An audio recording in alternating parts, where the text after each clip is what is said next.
વાવથરા જિલ્લા પંચાયતની ચૂંટણીના જંગમાં બોરલ બેઠક પર રાજકીય ભૂકંપ સર્જાયો છે, જ્યાં કોંગ્રેસના દિગ્ગજ નેતાએ છેલ્લી ઘડીએ કેસરીઓ ધારણ કરી પક્ષ પલટો કર્યો છે।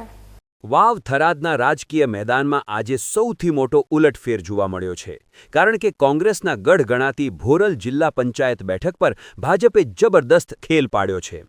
બનાસકાંઠા જિલ્લા કોંગ્રેસના ઉપપ્રમુખ અને 2 વખત બિનહરીફ સરપંચ રહી ચૂકેલા કદાવર નેતા જોગાજી રાજપૂતને કોંગ્રેસે પોતાનું મેન્ડેટ આપ્યું હતું, પરંતુ છેલ્લી ઘડીએ તેમણે કોંગ્રેસ સાથે છેડો ફાડી નાખ્યો છે।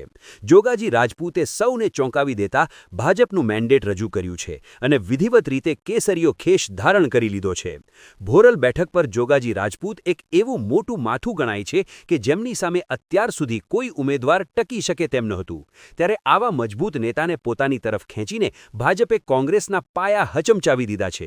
કોંગ્રેસ અને ભાજપ બંને તરફથી મેન્ડેટ મળ્યા હોવા છતાં આખરે જોગાજીએ ભાજપ પર પસંદગી ઉતારીને ચૂંટણીનું ચિત્ર જ બદલી નાખ્યું છે। આ ઘટનાક્રમ બાદ કોંગ્રેસમાં સોંપો પડી ગયો છે અને ભાજપ છાવણીમાં ભારે ઉત્સાહ જોવા મળી રહ્યો છે। જિલ્લા વિભાજન બાદ યોજાઈ રહેલી આ ચૂંટણીમાં આ પક્ષ પલટો ભોરલ બેઠકના પરિણામો પર નિર્ણાયક અસર પાડશે તેવું અત્યારે સ્પષ્ટપણે જણાઈ રહ્યું છે।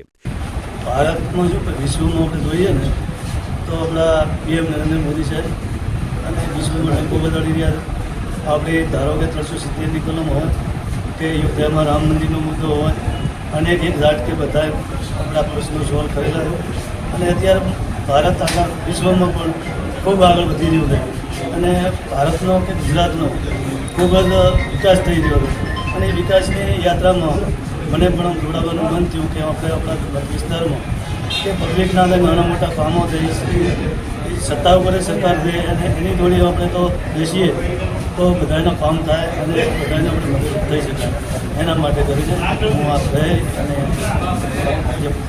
પાર્ટી જોઈ છું। આખરી ટાઈમે તમારી સાથે કોઈ ભાજપમાં તો આગળનો તો મારી મનની વિચારધારાથી હું આવ્યો હતો, એમાં તો કોઈ પ્રશ્ન નથી કે તમે ફોર્મ પણ ભરી દીધું કોંગ્રેસે મેન્ડેટ ઉભું કર્યું હતું અને છેલ્લે ભાજપમાં આવ્યા। કોંગ્રેસ પાર્ટીએ પણ મને મેન્ડેટ આપ્યો હતો અને 2 પાર્ટીઓએ મેન્ડેટ આપ્યા તો મારે જીઓ ચોઈસ કરવી છે અને સ્વીકારવું એ તો મારા મનની વાત હતી। શું લોકો તમને સ્વીકારશે ખરી હવે? હા, માણસો સ્વીકારશે, માણસોનું કામ કરીએ છીએ, કામ કરે છે અને માણસો આગળ થરાદ તાલુકામાં મને સ્વીકારે છે અને કોઈ 2 પાર્ટી ભાજપમાં થોડા લોકોને કઈ પ્રકારના પ્રચાર કરશો, કઈ પ્રકારના લોકો વધે શું કહેશું? જે વિકાસની કથા ચાલી રહી છે એ યાત્રા છે એમાં સહભાગી બધા જોડાય અને આવું એ દેખે છે ને સારું જોઈને બધા પ્રેરાઈ અને અમારી હાથે રહી શકે। કોંગ્રેસના વર્ષો જૂના સાથી અને મજબૂત નેતા જોગાજી રાજપૂતે ભાજપમાં જોડાતા વાવ-થરાદના રાજકારણમાં ગરમાવો આવી ગયો છે।